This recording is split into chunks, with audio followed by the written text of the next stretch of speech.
समझे न पौनी तहर असली इरादा, रूपवा के जाल में धरा गईन दादा।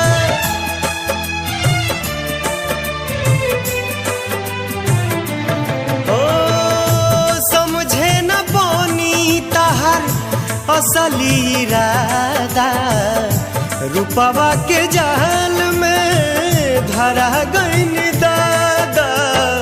केहू के रोआवल बहुत बात नइखे, केहू के रोआवल बहुत बात नइखे, रोआ के हंसावल बहुत बात होला, सनहिया लगावल बहुत बात नहीं।